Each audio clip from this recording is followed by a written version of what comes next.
Welcome to the Dental Implant Practices podcast, where each episode will explore how to integrate dental implants into your practice and into bone, with your host, Dr. Philip Gordon.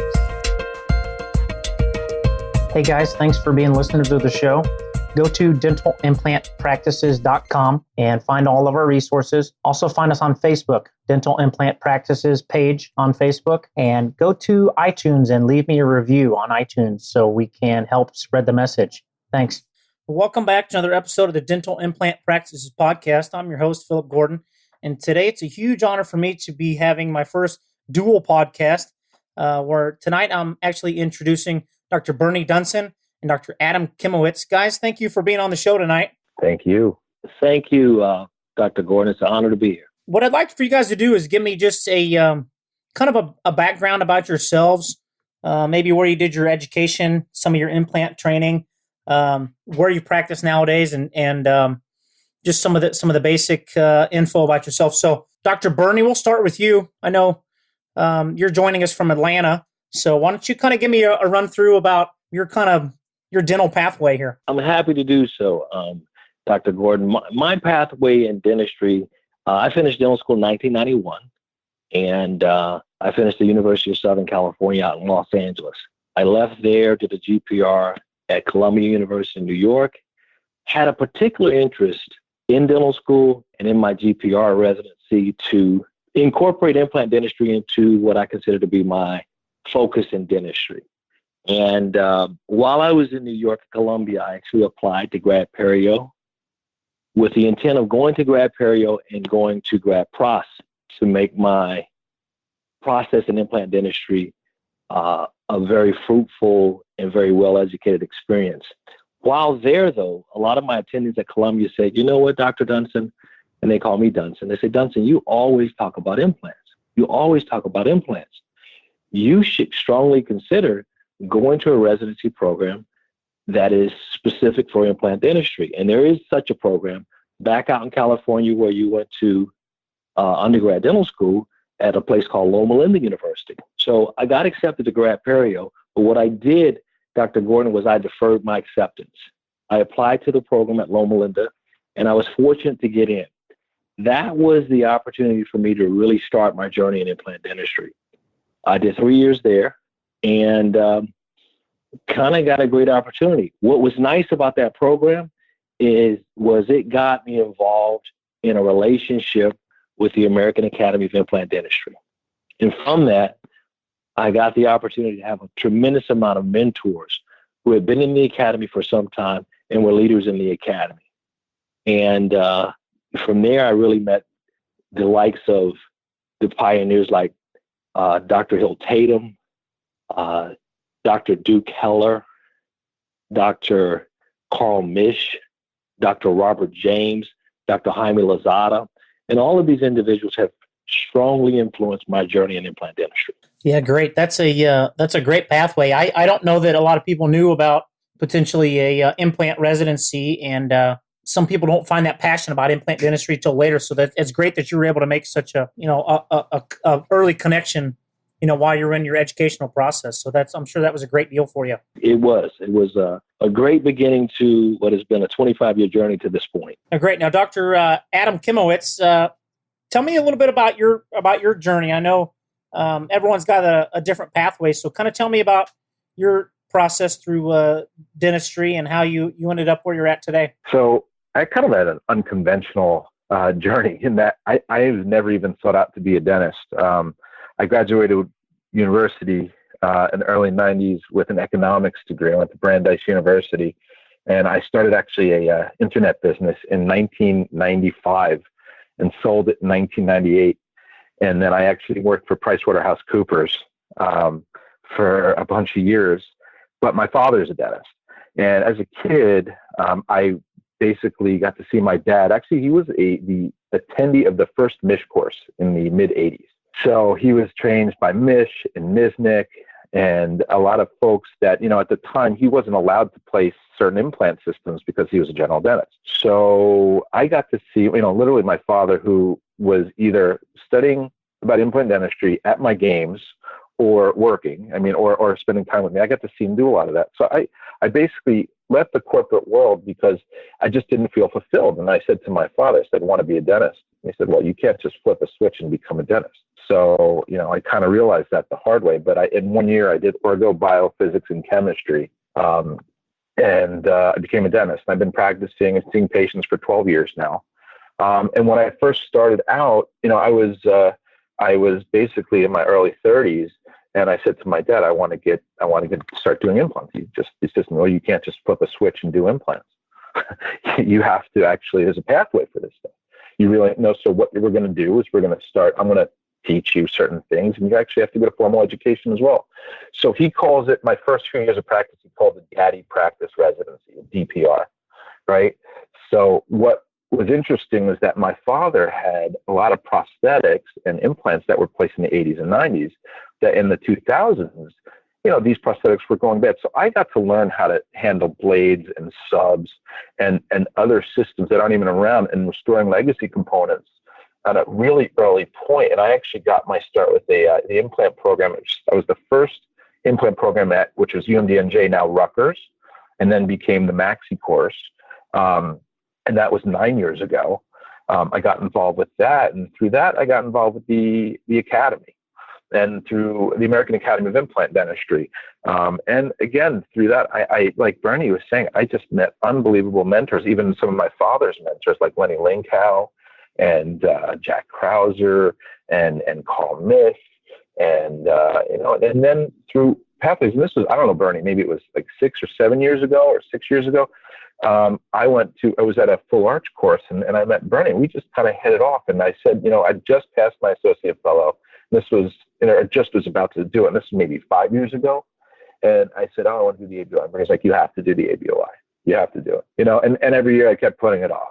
And I finally, this year, just started doing more and more cases, more and more education. And literally, my hobby in life is my family and implant dentistry. It is my passion. It is my love. It was as if I was born to do this.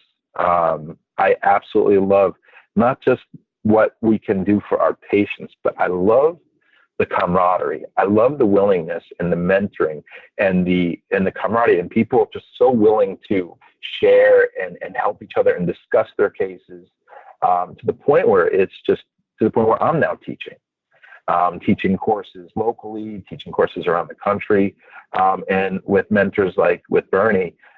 We were fortunate enough that he asked me to help him out with his Maxi course, which was an absolute honor. And at this point, I had just recently this past year, and I just took the American Board of Oral Implantology diplomat exam and challenged that. I passed, thank God. And that's kind of where, that's to sum everything up. This is my passion, my love, and just can't be more happy being here tonight talking to you about it. Well, great. I think that's a great story. I'm a second generation dentist also. And, my father's a dentist, still practicing. We don't practice in the same office all that often. I have my own practice, but, I kind of fell into love with implant dentistry about 2 or 3 years after graduation. Took a lot of courses and got trained with implants, but decided this last year to join the Las Vegas Maxi course and really got introduced into the AAID. And that's where I met Dr. Bernee Dunson. And so, it's interesting how, once the implant dentistry bug bites you, it kind of seems like you forget about everything else in dentistry, and that's where your passion lies. So it's great that there's different people out there to help mentor and train these things. But let's kind of talk about the Maxi course, because Dr. Bernee, you were teaching a little bit at the Las Vegas Maxi course with Dr. Minichetti this year. That's where I first met you. Tell me about your involvement with the Maxi courses, and then let's talk about the Maxi course that you two are going to be teaching with the Washington, D.C. Mid-Atlantic Maxi course. Oh, Philip, I'm happy that you asked about that program. Let me give you a little background. I actually was the associate of the originator of the concept Maxi course. One of my other mentors, Dr. Terry Reynolds, actually conceptualized a program that was extensive, that was appropriate for this discipline that we all love, called implant dentistry. There are two ways to practice dentistry. There's comprehensive and there's repair. The reality is, if you're going to practice the implant dentistry, you have to assume a comprehensive approach because it covers so many disciplines, and we all respect that and acknowledge that.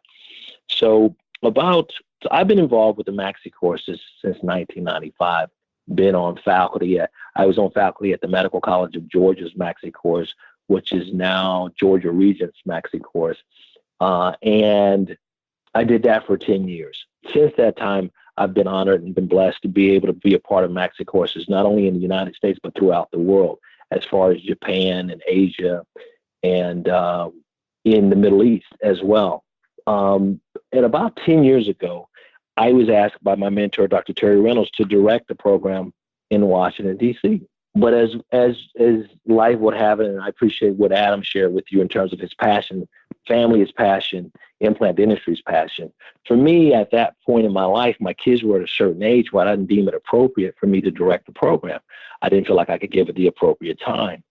Now that my children are teenagers and they could care a little less about what daddy does on a daily basis because they have their own particular interests, I felt it my calling to assume the role of directorship.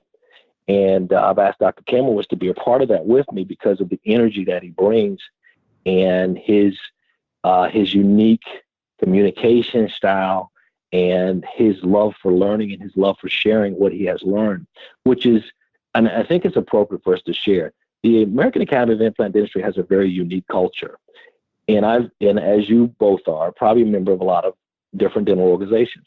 What's nice about our organization is our spirit is sharing. Our spirit is fostering relationships where we as individuals impact other individuals so that they are better empowered to help the people they're blessed to serve. And that's a beautiful academy to be a member in. And it has a lot of rewards as it relates to it. But as it relates to the Mid-Atlantic Maxi course, being that I've been a part of probably about 10 Maxi courses in some capacity as a part of the faculty, I think what I bring is a unique perspective. And what we're going to do in Washington, D.C. in the Mid-Atlantic program is we're going to bring not just education where you get a didactic lecture about different procedures. We're going to actually bring what I call experience. So we've created a relationship with Howard University so that we can have our participants do live surgery, live prosthetic procedures, and really get experience. Our goal is to prepare our participants for the associate fellow, to prepare them for the ABOI, but most importantly, to prepare them to have confidence, chairside, to deliver exceptional care to the patients. The reason why it's Mid-Atlantic is because we're not going to restrict its walls to the university. We've got a relationship with a facility in Philadelphia, right outside of Philadelphia, called the Dental Future Center, which is a state-of-the-art facility that's going to afford better learning and better experience with some digital technology, which is obviously a part of our world now. So we're excited about that. Yeah, that's amazing. I know, there's a lot of places where you can get maybe hands-on training, but the comprehensive isn't as depth. And there's some places where you can get the in-depth comprehensive lecture knowledge, but maybe the hands-on is lacking. So it's fantastic that you guys are able to put together a program that offers both in a way that really fulfills a need for implant dentistry, as you said, because it covers such a wide degree of topics. You can't just know a little bit about pros and a little about perio and a little bit about restorative.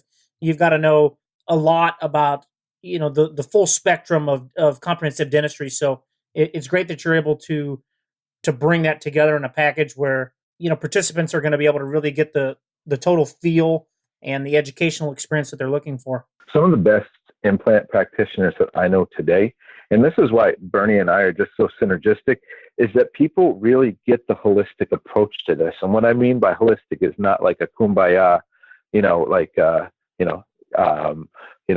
scented oil holistic stuff. But I mean is that people that not only look at, so there's certain courses that will allow you to basically place implants. Implants are not about placing implants. Implants are about having the conversation with the patient so that we can articulate to them what our vision is prosthetically, surgically, and medically to keep them safe, right? To give them guidance, to have leadership, and with confidence be able to deliver a very predictable outcome, and then also be able to articulate with their peers if we do this in a team approach. To not only be able to, from the single tooth to the whole mouth, to understanding soft tissue, to understanding biomechanics, to understanding bone biology. I don't think there is a more comprehensive course and a better person to run that course than Bernee. And I also think that patients are looking for in their implant doctors, whether they they do the prosthetic surgery or both, they're looking for that leadership. They're looking for that guidance. There's so much misinformation out there that when people come to patients and people come to doctors and they provide them that vision and leadership, and they provide them direction, then you feel, I'm sure you've heard this. People say, I've been looking for you my whole life. And Bernee knows this. I've been looking for you my whole life, because you know what? You've articulated a clear vision, not only how I'm going to chew and look good again, but also you're going to keep me safe. And I think that's our ultimate goal with the credentialing programs and the Maxi course, and the ultimate vision of the academy is to foster an environment where we have this collective value so that we can then advance the profession forward. So it's, the concept of a rising tide raises all ships. That's what it's all about, and that's the beauty of this. And that's why I'm so excited to be a part of this program, because I hope that, looking back in this, we'll do another podcast in a year, that we can have our students say, you know what, I was here, now I'm there, and you gave me the confidence to really perform for my patients. And you know what, they provided me the feedback that I really delivered for them. And I it's an awesome, humbling challenge. Awesome. Yeah, taking a course and diving deep into implant dentistry really forces the practitioner to analyze their fundamental understanding of anatomy and histology and bone and tissue healing and prosthetics and aesthetics. So it really forces someone to grow in all areas of dentistry. And I think that's kind of the challenging part, and that's the exciting part as well. And so I know, having such advanced critical leaders for a program like this is so important. So Dr. Bernee, how does the challenge of putting something like this together and running a practice in Atlanta and being involved with these other organizations, how do you manage some of these, and what's your criteria like for putting this together? Well, when you ask the question, Dr. Phillip, about how do you manage it, I got to tell you, it's a work of love. I mean, they say if you're doing something you love, it's not work, it's just fun. And I can share with you, with the background of being the chairman of the Admissions and Credentials Committee, which is something we were briefly touching base on in terms of a credentialing process for the academy, and witnessing individuals challenge the part one of the associate fellow exam, but witnessing the statistics associated with those who never do part two. I think I bring a unique perspective of how I can bridge that gap so that we make sure that we afford individuals the opportunity to become associate fellows and fellows, and then and then ABOI board certified implant dentist. Having been an examiner for the ABOI, I think that all kind of gives me a perspective that allows me the opportunity to put together a program with the right ingredients so that people can be successful. And I want to be clear. I don't think it's appropriate to get those credentials only for the benefit of having the credential. I think the real benefit is you become extraordinarily better practitioners for the people you get to serve. And that's the most important truth and the most important reality. With that said, we have assembled a tremendous faculty with individuals who have particular expertise in all the areas that Adam spoke of briefly: biomechanics, soft tissue development, hard tissue development. And so from that perspective, we want to take what we learn in the education setting and put it in the experience setting and put it in the application. It's an exciting challenge. How do I balance that with practice? Dr. Phillip, they're all kind of intertwined. When I do cases, I document cases. Documenting cases is an opportunity for me to look critically at what we do with the intent, yes, to share, but also to look at how I can be better. I use a term associated with a book I'm writing called progressive refinement. My journey in implant dentistry, just like in life, is to get better each day. And dentistry just happens to be a passionate profession for me that gives me an opportunity I love what Adam said about fulfillment. Dentistry affords us the opportunity in my world to be fulfilled because we do change lives. We impact patients directly. And to that end, patients don't come to us seeking implants. You heard me say this in my lecture in Las Vegas. They want fixed teeth that function well, look great, last a long time. I think everybody deserves the opportunity to age gracefully. What we do in implant dentistry is we significantly impact that. If you don't have a beautiful smile that looks great, functions well, I think you jeopardize your opportunity to age gracefully. No, I think, like you said, it's not necessarily the credentials that we're chasing, but it's the person that you become chasing the credentials that really, determine success. And these programs really force you to look inward and grow. And when you look back after the year-long process, you've become a better clinician, you've become a better diagnostician, you've become a better implant dentist, you've become a better periodontal specialist, you've become a better aesthetic dentist. And so it's the journey and the growth is what really is the end game, but the credentialing is a way to get you there. Now, Dr. Adam, you, like you said, just recently completed some of your credentialing. Myself, I'm at the other end of the journey. I've got some experience, but I am in my pathway of getting credentialed. So should we talk just a little bit about, what the credentials are, maybe why they are a benefit, and then potentially how someone kind of moves through that process. And then Dr. Bernee, you can chip in also about being on the other end of that, what the admissions council is looking for, how they're kind of judging and scoring, and then what some recommendations are for people looking to get into that. So Dr. Adam, we'll let you kind of take away there. Yeah, I kind of feel, and this is the way I've always been in life, I kind of feel like a sailboat. If I'm not, the wind is not blowing and I'm not moving, nothing's happening. So for me, the credentialing was just always, for me, it was always what's next, because I've just never wanted to grow complacent and just say, I got this. I never ever felt in my life, I got this. Even as a kid, I've never thought, I've got this. Even as an adult, I never felt I've got this. And, the first step for me was the associate fellow that I did a while ago. And then after that, it exposed to me what I knew, but also what I didn't know, where I felt deficient. And, it was one of those things that I said, well, the next logical step was like not to have a title, right, and advertise a credential, which is still important, but was to achieve a level and saying that I can do this safely and predictably. So basically what the ABOI was is that if it signifies, and Bernee, correct me if I'm wrong, the highest level, it is the highest credential there is in implant dentistry. The diplomats, that is very accurate. Yeah, I'm sorry? That's exactly right, Adam. You're right. It's the highest level in implant dentistry. The board is comprised of general dentists, periodontists, oral surgeons, prosthodontists, and it is and here's another number. It's open to anybody. You don't have to be an associate fellow. There are different pathways to become an ABOI diplomat.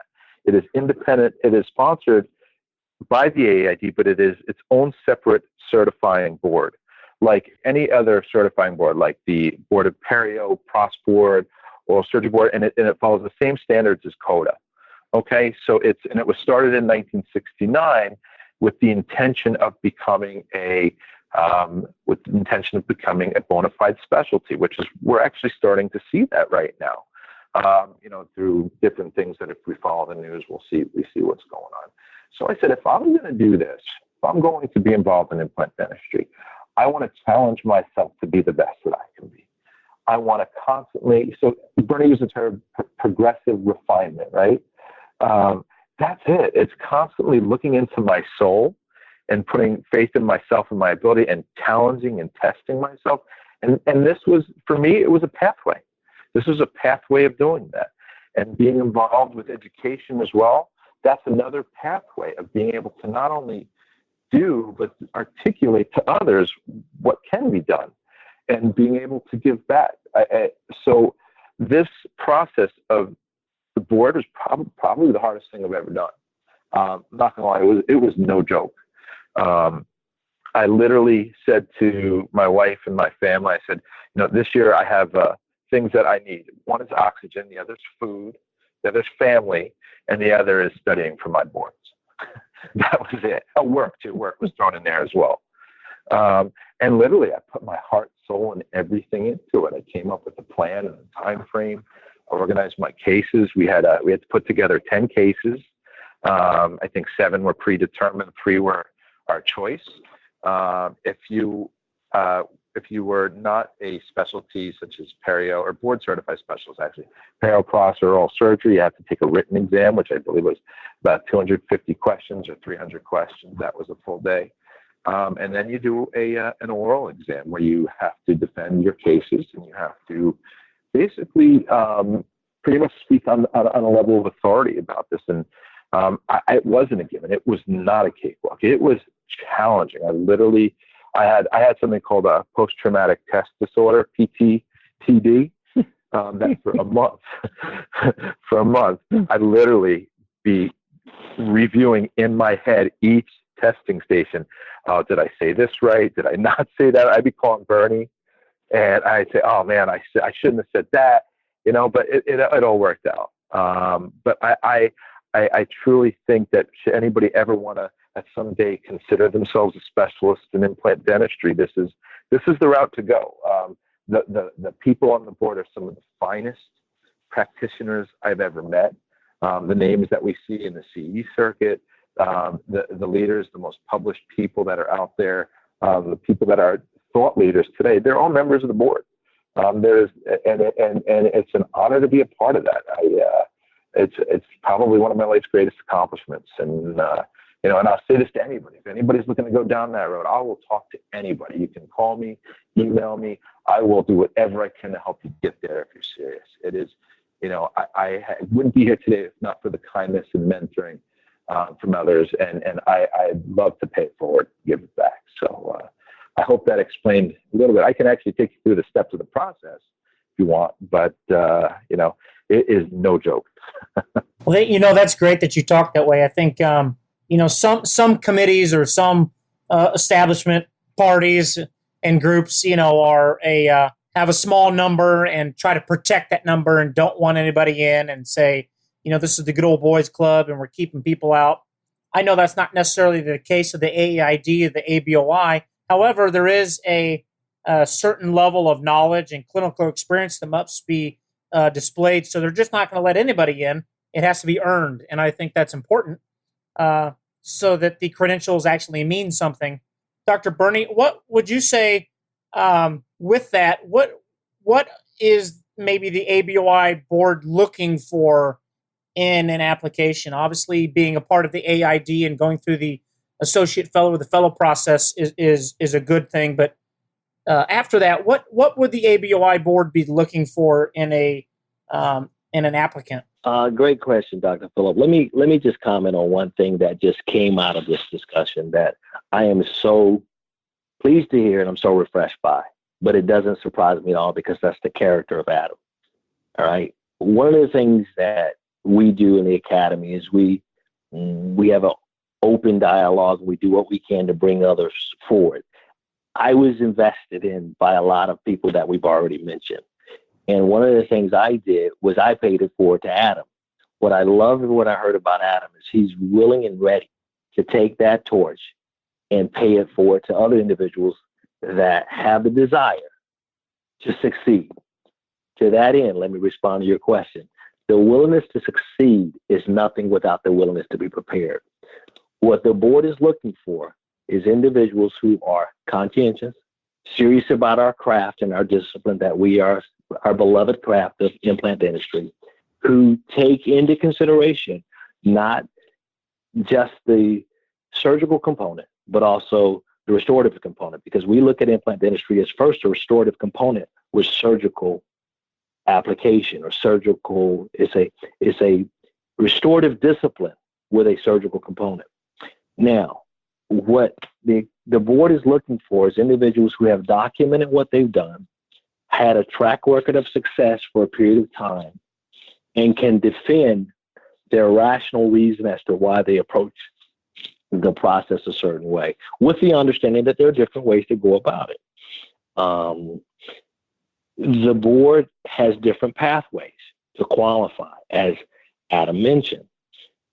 You could be a associate fellow, so there's a track that avails itself to you with the submission of many cases of a variety of different scenarios. You could be a board-certified periodontist. You can be a board-certified prosthodontist. You can be a board-certified oral surgeon. But the reality is you have to have an understanding of both phases of implant dentistry, both surgery and restorative, and a degree of, shall I say, advanced knowledge to be able to successfully achieve this certification.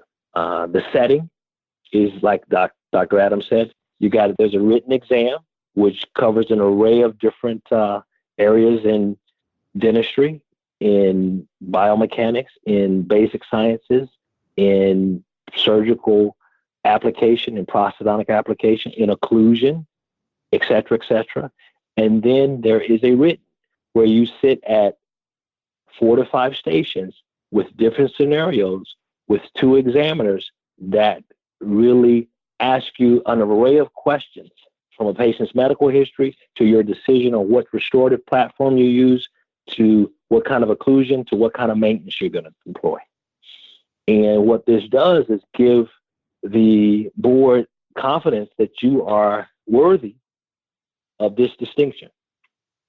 So it's a great challenge, Dr. Phillip. It's a great challenge. Let me add to that too, is that any board certification in medicine and dentistry, anything, is a certification by a board that says that you've met a certain standard to protect the public. And that's by definition what a specialty is, right? That you have had the discipline and understanding in a particular area so that the public knows that what you bring to the table will keep them safe and will be predictable, and that you can do this with a certain degree of authority. And that's very powerful in this. I don't want to call the implant space the Wild West, but it is not a space that, that has had there's really, like Bernee said, there's only 2 formal educational programs that are almost like specialty programs right now. Sometimes they're done through PROS programs, sometimes they're done through oral surgery, but there's really no nationwide education standard. What the ABOI does is it standardizes our credentialing of what an expert truly is. And that's the beauty of it, is that my classmates this year, one was an oral surgeon, one was a prosthodontist, and one of my actually a good buddy that I went to school with is a prosthodontist. He said this was actually harder than his PROS boards.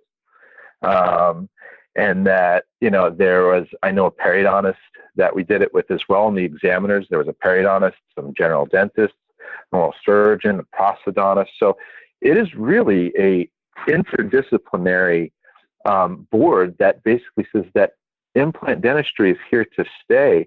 Implant dentistry is a specialty, and we, as the implant dentistry community, need to have some means to credential our members. And this is, and it was a true honor to be a part of that.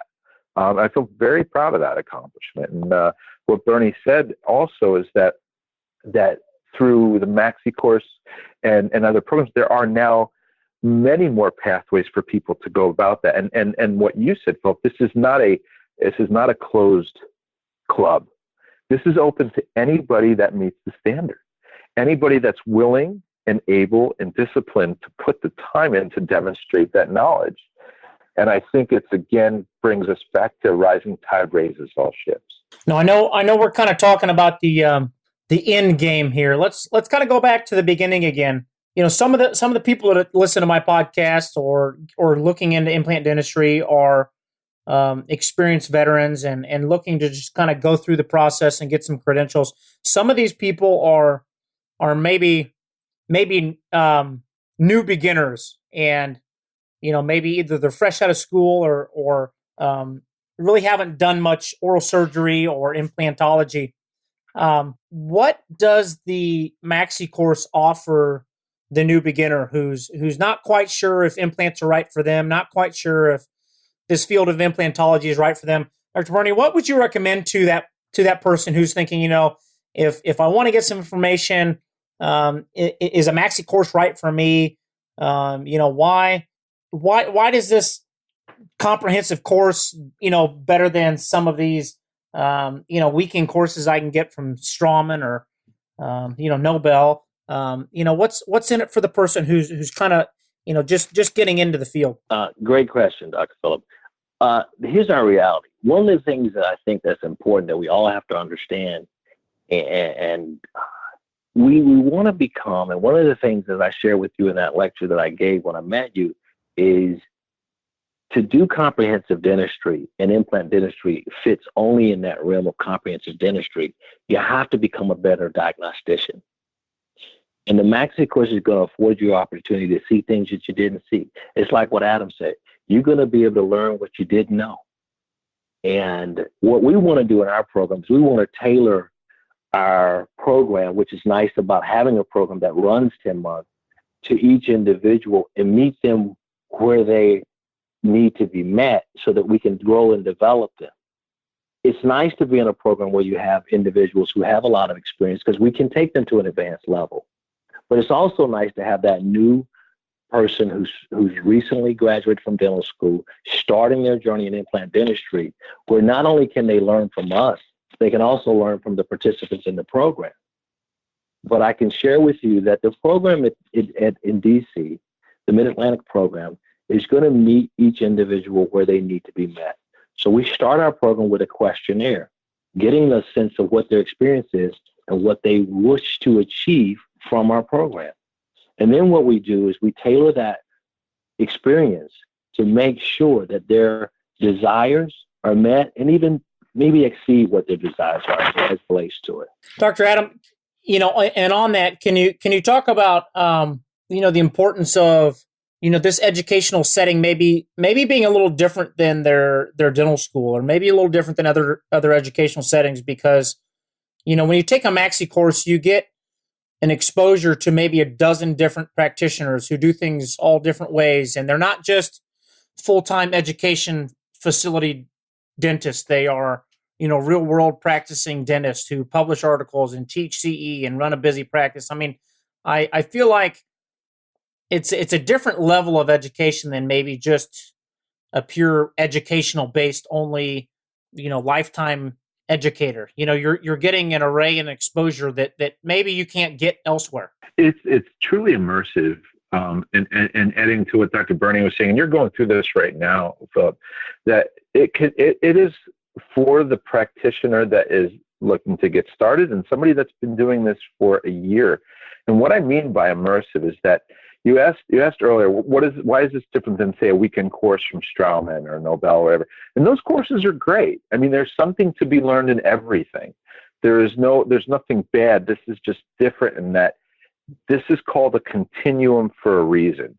And it's immersive in that not only can the participants learn from the lecturers, they can also learn from each other.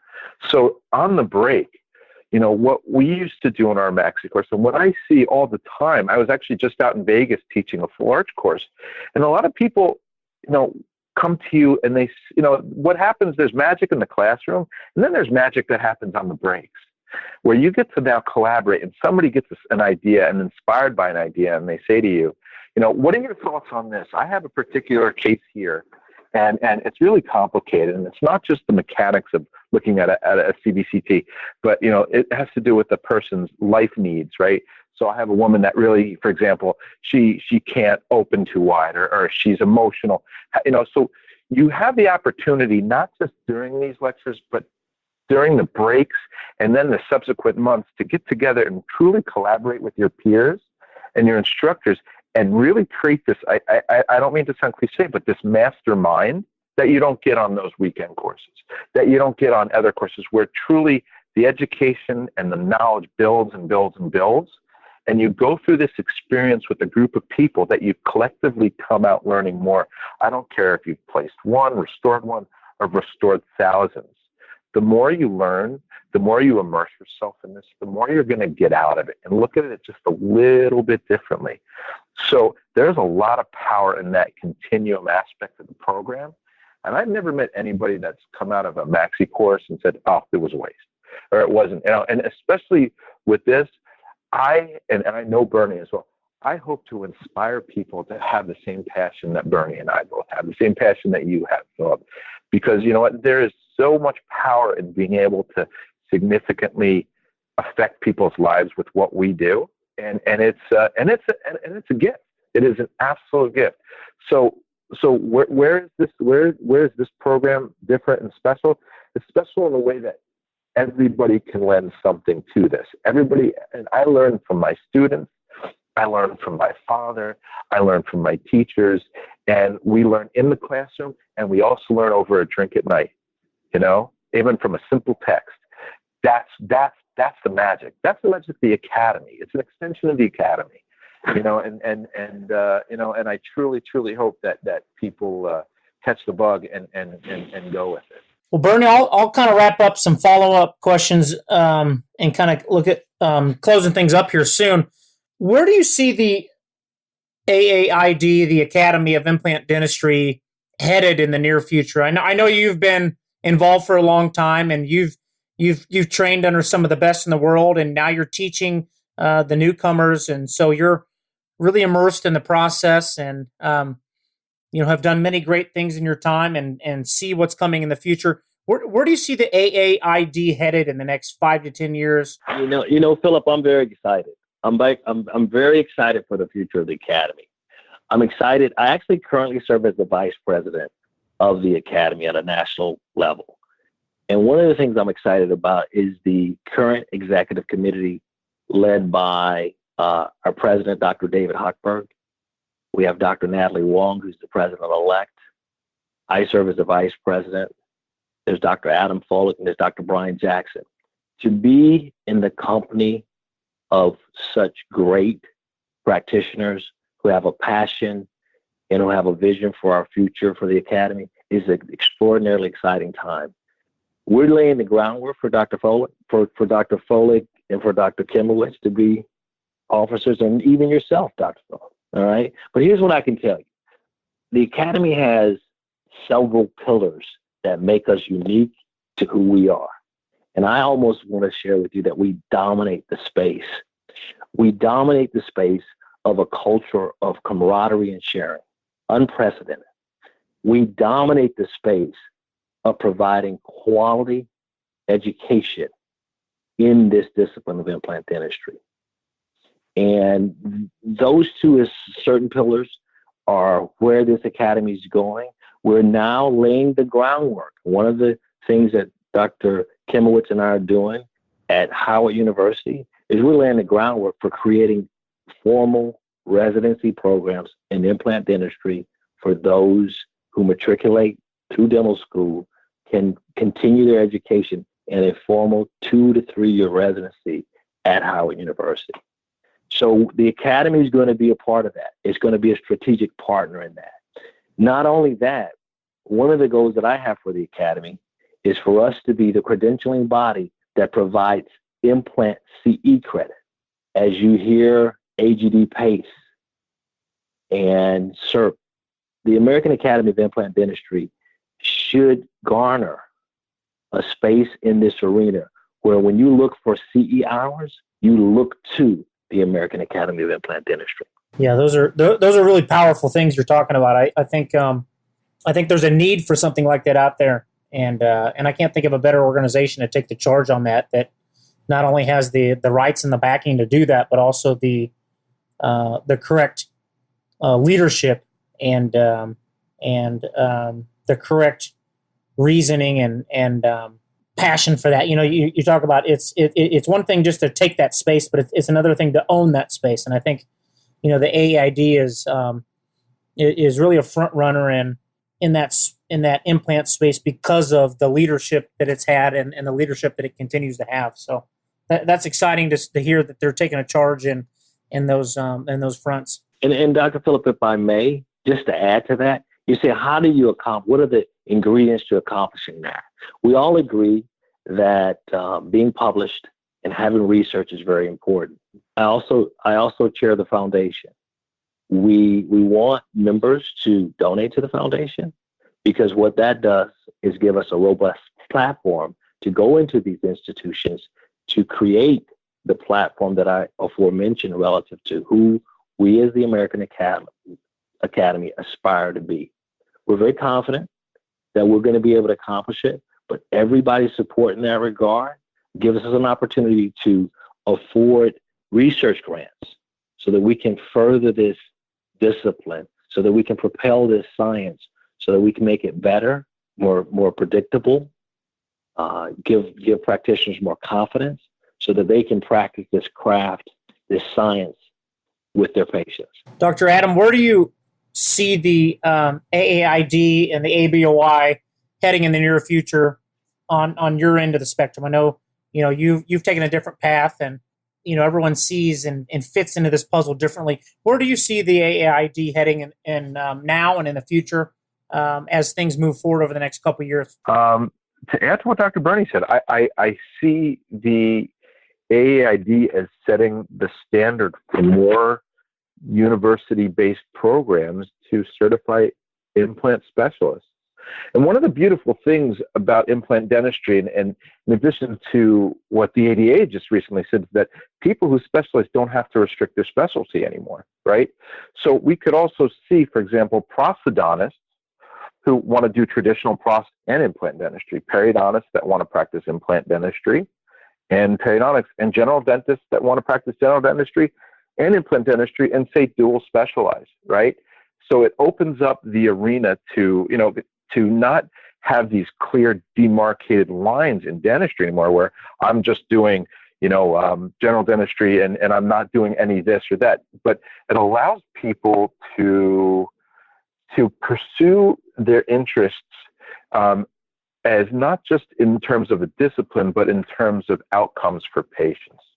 And if that's a solo approach, and the doctor says, I want to do tissue management, bone management, and the prosthetics, then great. But if they want to also do it with a team approach, that's great too. But at least if they're going to be doing it with a team approach, everybody in that team is calibrated on the same level. They're calibrated with the knowledge of what needs to be done. And it shifts the paradigm from when my father was doing it, when the oral surgeon or the periodontist would say, okay, here's the implant and now you restore it. And they, and the restorative doctor really didn't have much of a say in it, or even an understanding, because it was kind of kept as a big secret. Whereas now this is dictated by whoever's restoring the case and whoever's managing the soft tissue, hard tissue, or whoever it is, that at the end of the day, this is ultimately the end of mind, is the outcome which provides the patient. And they don't want implants; they want teeth, which is what Bernee was saying. And if we can, as a academy, drive the profession closer to delivering these outcomes in a more predictable way, then I think everybody benefits. So where do I see the ABOI? I see the ABOI as an extension of that. I see the ABOI as a force that's open not just to people that are members of the academy, but to anybody that's taken any pathway, whether it's through a formal university program or through a lot of continuing education programs, that to as a mechanism to where they've developed the proficiency in order to really consider themselves a specialist. So if they've done a program at Loma Linda or a Maxi course or a PROS residency or something to which they've acquired the cases and the experience and the education to be able to announce specialty and be able to challenge the board for that specialty status, I see it as a wonderful mechanism for people to continue to grow and challenge themselves. And I will put this challenge out there, that once they achieve that, not just advertise it, but to also pay it forward. right? So it's, so there are some people that just want the letters, right? And okay, I understand that. We're doing this we have to put food on the table for our families, but I think the reasons why we got into this is that we also wanted to do something that was benefited humanity, mankind, womankind, whatever you want to call it. And it is symbiotic, right? It's not mutually exclusive. But I challenge anybody that goes through this process to not only hang those shingles on their door, but to also pay it forward, to look at the people that help get them there, but to also help others as well. You know what? And that's what makes this profession unbelievable. So that's where I think that's where the Academy and the board is heading, is just continuing to solidify and being a force to be reckoned with as far as camaraderie, mentoring, standardization, and better outcomes for our public. That's it. And I think, and look at where implant dentistry has come even in the past 30 years. I know you spoke to Jack Hahn about a month back, or about a few weeks back, about where things started and where they are now. And imagine where they're going to be in 10 years from now if we continue this course and stay and follow this mission. I'm really excited. We'll do this podcast again next year and then in 10 years. Perfect. And then we'll reflect. Yeah. Philip, Yeah. if I could add. Absolutely. I like what life and professions are about, earning a living so that we can take care of our families. So life's about, it's been well stated, is you make a living by what you get, but you make lives and you impact lives by what you give.